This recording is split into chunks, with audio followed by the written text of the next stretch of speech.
Hello friends, welcome to Santosh speak YouTube channel.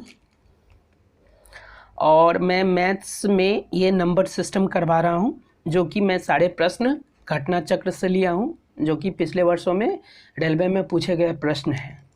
और मैं ये नंबर सिस्टम का पार्ट 4 आज करवा रहा हूँ, और पीछे मैंने 3 वीडियो अपलोड कर दिया है, आप जा कर के उस क्लास को देख सकते हैं।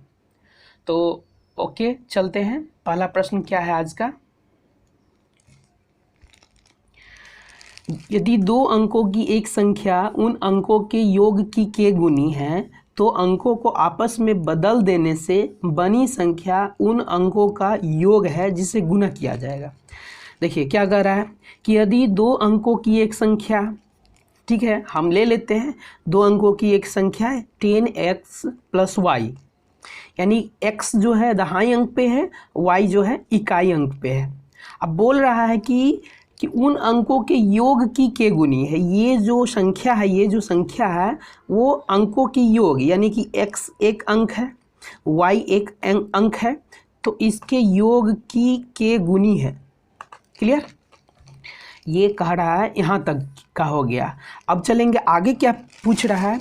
तो अंकों को आपस में बदल देने से, अब फिर बोल रहा है कि अंकों को आपस में बदल देंगे, यानी कि दहाई के स्थान पे y ले आएंगे और इकाई के स्थान पे x जाने देंगे, तो बनी उन अंकों का योग है, उन अंकों का योग है, उन अंकों का योग है जिसे गुना किया जाएगा। जिसे अब बोल रहा है कि किससे गुना किया जाएगा? इससे किया जाएगा, इससे किया जाएगा, इससे किया जाएगा, इससे किया जाएगा। मान लीजिए हम m से गुना करेंगे। क्या करेंगे? हम m से, आंसर हमारा m, तो m का वैल्यू हमको निकालना होगा। क्या बोल रहा है? तो अंकों को आपस में बदल देने से, अंकों को आपस में बदल दिए तो बनी संख्या उन अंकों का योग है, उन अंकों का योग है, तो जिससे किससे गुना किया जाएगा? मान लेंगे m से गुना किया जाएगा। क्लियर? माने हैं। अब m का वैल्यू निकाल देंगे, आंसर आ जाएगा इसका। देखिए क्या होगा। अब हम सीधा करते हैं, इसको क्या करते हैं, ऐड कर देते हैं। चलिए ये 1 और 2 को ऐड कर देंगे। 1 और 2 को ऐड करेंगे, कितना आ जाएगा? यानी कि 10x 11x प्लस 10 और y 11y इक्वल टू क्या हो जाएगा? x और प्लस y कॉमन ले लेंगे, x प्लस y कॉमन ले लेंगे तो m प्लस के आ जाएगा। क्लियर? यहाँ तक कोई दिक्कत नहीं। तो m प्लस के आ जाएगा। फिर हम देखते हैं x प्लस y कॉमन ले लेंगे, यहाँ तो 11 कॉमन ले लेंगे तो x प्लस y आ जाएगा। तो x plus Y equal to m plus K हो जाएगा। क्लियर? अब ये कट गया। अब देखिए हमारे पास क्या आ गया, m प्लस के इक्वल टू 11, है ना। तो m हमारा निकलना है, किससे गुना किया जाएगा? तो m से गुना किया जाएगा। m इक्वल टू के माइनस 11 माइनस के हो जाएगा, है ना। m इक्वल टू 11 माइनस के, यानी कि 11 माइनस के आंसर हो जाएगा, सी आंसर हो जाएगा। क्लियर? कोई दिक्कत नहीं। अब चलते हैं नेक्स्ट पे। अब देखिए प्रश्न क्या कर रहा है, 301 तथा 501, 301 तथा 501 को ले करके, यानी कि 301 और 305 के बीच तो है, लेकिन 301 भी लेंगे और 501 भी लेंगे। ऐसी प्राकृत संख्याएं जो 7 से विभाज्य है, उनका कुल योग कितना होगा? मतलब ये भी पूछा हुआ है आपको, आरआरबी ये पूछ दिया हुआ है, आरआरबी आरआरसी 2013 और 10 को। देखिए इसको कैसे बनाएंगे, पहले तो देखेंगे 301 और 501 ले करके है, तो पहली जो संख्या है 7 से विभाज्य कौन सा होगा? यानी कि 301 होगा। 301 को करके देखिए, 7 चौक 28, 2 7 21, यानी कि ये है, तो 301 तो होगा ही। और अंतिम संख्या क्या होगा? 500 से पहले कौन सा हो जाएगा?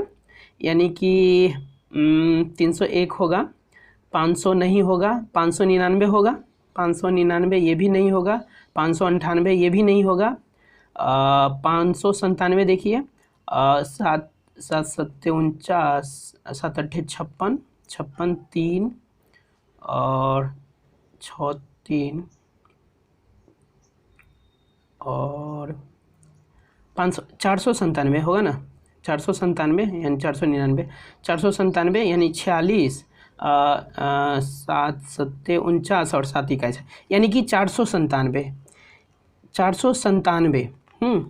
यानी कि हम कैसे करेंगे पहले कि जो ऐसी प्राकृतिक संख्या जो 7 से विभाज्य है ना, तो 7 से विभाज्य होने वाले कुल संख्याएं जो होगा कितनी होगा, कुल संख्याएं 7 से विभाज्य होने वाले, 7 से विभाज्य होने वाले कुल संख्याओं को कैसे निकालेंगे, क्या करेंगे, जो पहला क्या है, पहला जो 7 से विभाज्य है और अंतिम जो 7 से विभाज्य है उससे माइनस कर देंगे। क्या करेंगे, अंतिम जो मतलब 301 से 501 तक जो भी है वो सबसे अंतिम कौन सा संख्या होगा, 7 से विभाज्य होगा, ये 497 होगा। उसको क्या करेंगे, माइनस कर देंगे, माइनस करेंगे और पहला जो होगा 301 7 से विभाज्य होगा, 301/7 और +1 हो जाता है, इसका फॉर्मूला होता है, याद रखेंगे इसको। तो क्या हो जाएगा, 6 9 1 यानी कि +1 = 7 दूनी 14, 7 8 56 +1 = कुल संख्याएं कितनी है जो 7 से विभाज्य है, 301 और 501 तक का जो 7 से विभाज्य कुल संख्या 29 है। अब बोल रहा है अभिष्ट योग, क्या बोल रहा है, उनका योग क्या होगा, यानी कि 29 संख्या का योग कितना होगा उसको निकालना है। तो अभी मतलब योग यानी कि इसको लिखेंगे अभिष्ट योग, अभिष्ट योग बराबर क्या होता है, देखिए प्रथम संख्या प्लस अंतिम संख्या, यानी कि प्रथम संख्या प्लस अंतिम संख्या, अंतिम संख्या, ओके, बाय 2 इंटू क्या हो जाता है, इंटू कुल संख्या, क्या होगा, कुल संख्या, ओके। अब देखिए निकाल देंगे इसको, कितना होगा, प्रथम संख्या कितना है, 301 है, 301 प्लस 497 है ना, अब बाई टू गुने 29, ठीक है। अब देखिए कि कितना हो जाएगा, इसको निकालेंगे तो 7 1 8 9 4 3 7 बाई 2 गुने 29, 2 यानी 3 दूनी 6, 9 दूनी 18, 9 दूनी 18 है ना।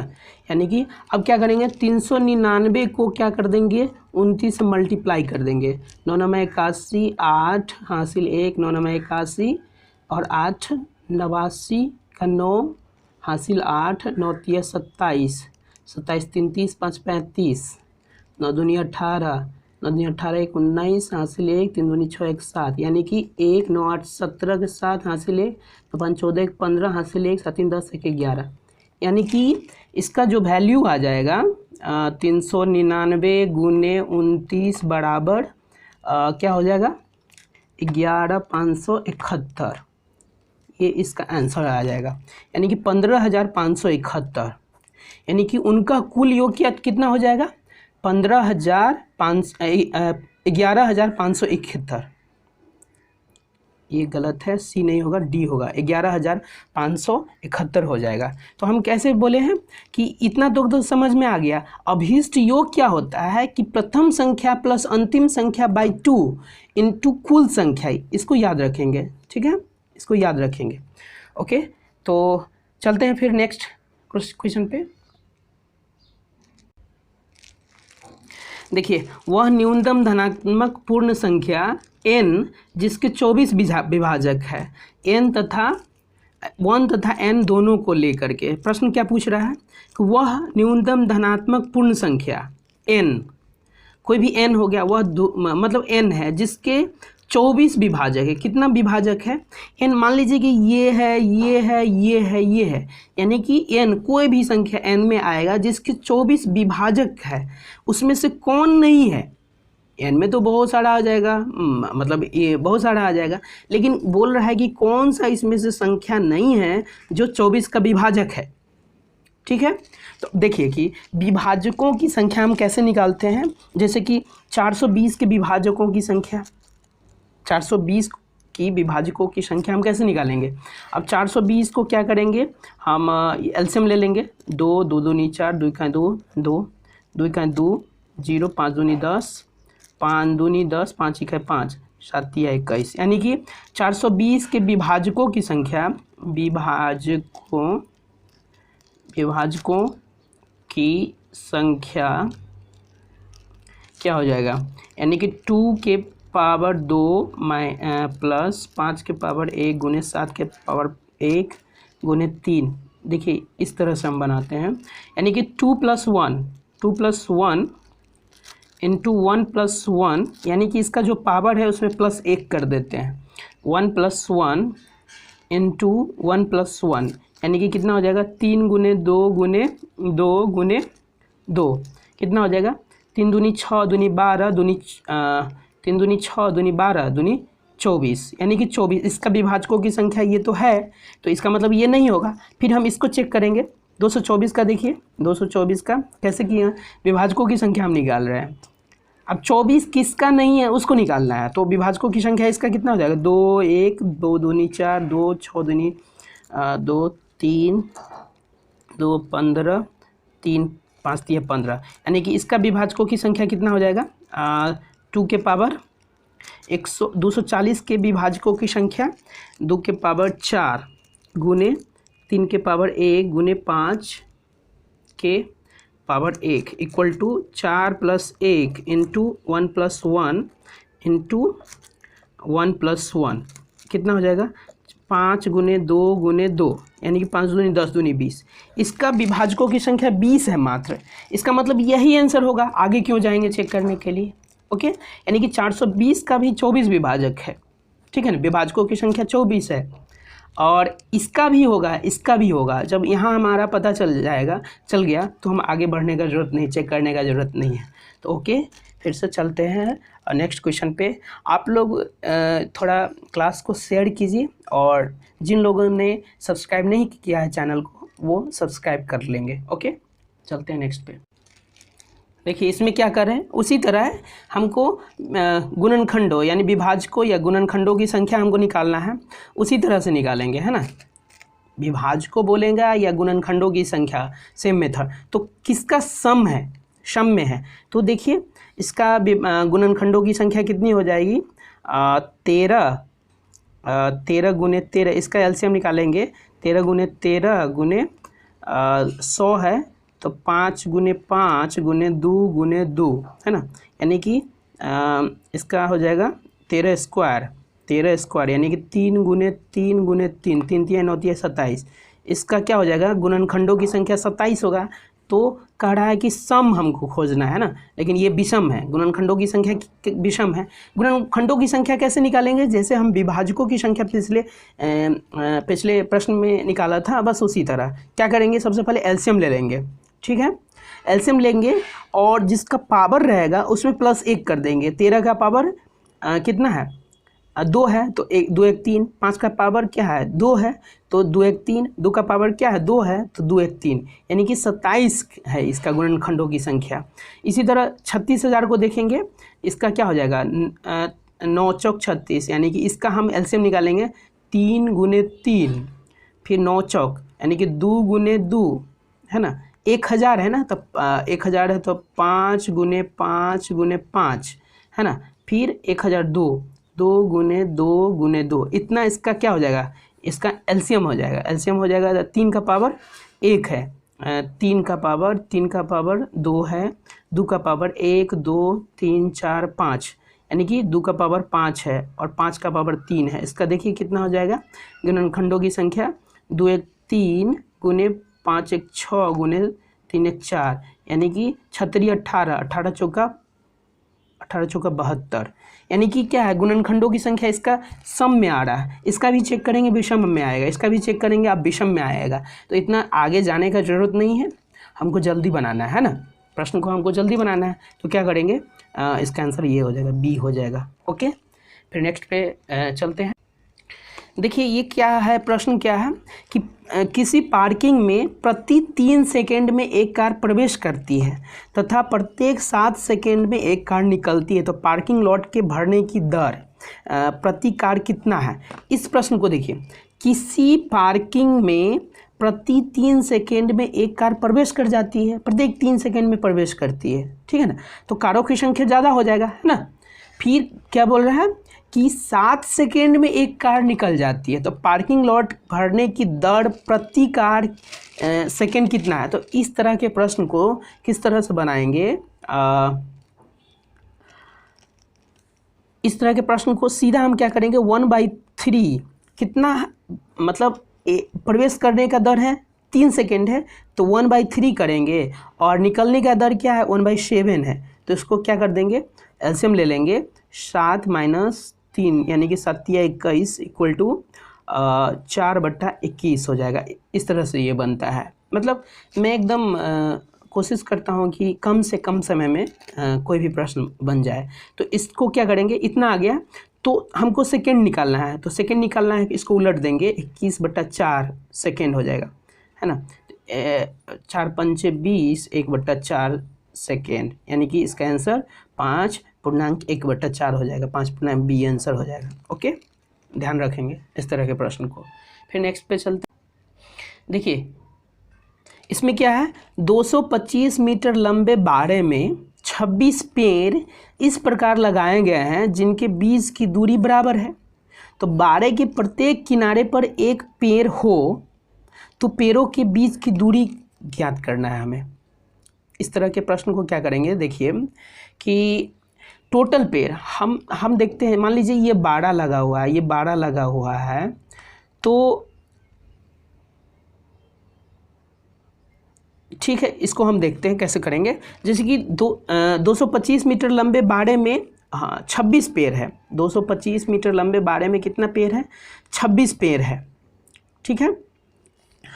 तो 225 इस तरह के प्रश्न को क्या करेंगे, 225 बट्टे क्या है 26 पेड़ है, तो 26 - 1 इक्वल टू 225 बट्टे 25 नंबर यानी कि 9 मीटर हो जाएगा। कैसे हो जाएगा, देखिए हम इस तरह के प्रश्न को, जैसे कि इतना है, ये आपका पेड़ दिया हुआ है, पेड़ दिया हुआ है, तो हमको ये निकालना है ना, ये निकालना है। तो देखिए पेड़ कितना है, अब मान लीजिए टोटल दूरी हमारा 20 दे दिया हुआ है, 20 1 2 3 4 5 है ना, टोटल दूरी, ये दूरी है 20 मीटर दे दिया हुआ है, ठीक है। हम इसे समझेंगे, 20 मीटर है, तो ये 20 बट्टा, ये देखिए कितना है, कितना पेड़ है, 1 2 3 4 5 पेड़ है, तो 5 - 1 कर देंगे तो इसका टोटल दूरी निकल जाएगा ना, यानी कि इतने भागों में बांटा हुआ है ना, 5 मतलब 5 - 1 करेंगे,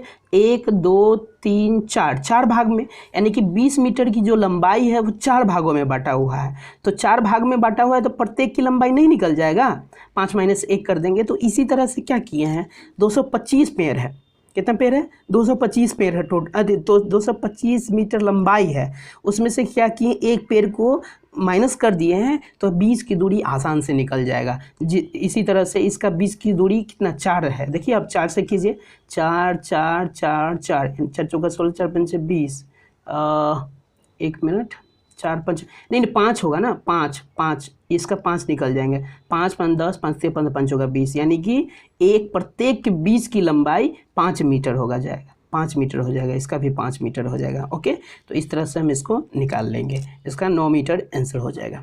नेक्स्ट पे चलते हैं। देखिए ये प्रश्न देखिए क्या है कि एक विशिष्ट लदान में 120 नई कारें हैं जिनमें से 2/3 कारें रेडियो लगे हुए थे और 2/5 कारों में एयर कंडीशनर लगे हुए थे। यदि 20 कारों में न तो रेडियो लगा हुआ था न ही एयर कंडीशनर, तो टोटल कितना कार है, 120 कार है। इसमें से क्या है कि 2/3 कारों में रेडियो लगा हुआ है, रेडियो लगा हुआ है 2/3, इसका 2/3 निकालेंगे 120 का, तो कितना हो जाएगा, यानी कि 4 4 दूनी 8 80 हो जाएगा, यानी कि 120 का निकालेंगे 80 हो जाएगा।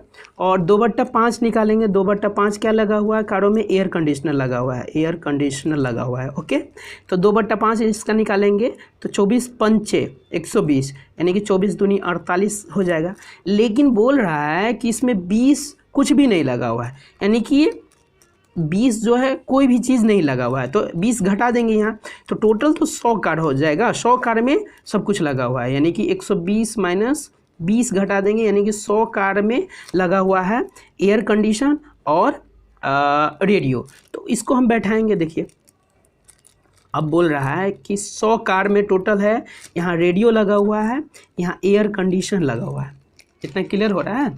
मतलब रेडियो लगा हुआ है और एयर कंडीशनर लगा हुआ है। तो रेडियो कितना में लगा हुआ है? रेडियो 80 में लगा हुआ है। तो यहाँ इसको हम निकालने के लिए क्या करेंगे? 80 8 4 12 128 हो जा रहा है ना। तो टोटल में कितना में लगा हुआ है रेडियो और एयर कंडीशन? 100 में। तो 100 माइनस करेंगे तो 28 हो जाएगा। तो यहाँ 20 वाला में हमारा 28 आ जाएगा। तो इस तरह से 28 80 माइनस 28, 80 माइनस 28 कितना हो जाएगा? 8 2 10, 8 2 10, 7 5 2, यानी कि 52। 8 2 10, 5 2 7, 52 कार में रेडियो लगा हुआ है, केवल रेडियो लगा हुआ है 52 कार में। और इसी तरह 48 है ना, तो 20 में, यानी कि टोटल 48 हो गया। इतना क्लियर हो रहा है? देखिए क्या किए, मतलब यहाँ बोल रहा है कि 48 कार में एयर कंडीशन लगा हुआ है, यानी कि 48 कार में एयर कंडीशन लगा हुआ है। यहाँ रेडियो कितना लगा हुआ है? रेडियो 80 कार में लगा हुआ है। तो इस यहाँ से क्लियर हो गया वेन डायग्राम से। और इसमें पूछ रहा है कि इस पारेशन में कितनी कारों में रेडियो और एयर कंडीशन दोनों लगे हुए हैं? तो इसमें एयर कंडीशन और रेडियो दोनों 28 कार में लगे हुए हैं। इसका आंसर हो जाएगा डी, 28 कार। ओके, एक बार और समझ लेंगे। बोल रहा है एक विशिष्ट लदान में 120 नई कारें हैं, जिनमें से 2/3 कारों में रेडियो लगा हुआ है। 120 नई कार है जिसमें 2/3 में रेडियो लगा हुआ है, ये निकाल दिए। उसमें बोल रहा है 2/5 कारों में एयर कंडीशन, 2/5 कारों में यानी कि 48 में एयर कंडीशन लगा हुआ है। और इसमें बोल रहा है कि 20 कार ऐसा है जिसमें कुछ भी नहीं लगा हुआ है, यानी कि 100 कार में लगा हुआ है, यानी कि 100 कार में रेडियो और एयर कंडीशन लगा हुआ है। इतना क्लियर हो गया ना। तो रेडियो, केवल रेडियो लगा हुआ है 52 कार में और एयर कंडीशन लगा हुआ है 48 कार में। अब बोल रहा है कि दोनों हमको निकालना है। दोनों इस पारेशन में कितनी कारों में रेडियो और एयर कंडीशन दोनों लगे हुए हैं? तो 28 कारों में इसका आंसर हो गया। आज का क्लास यहीं रखते हैं। Okay, bye.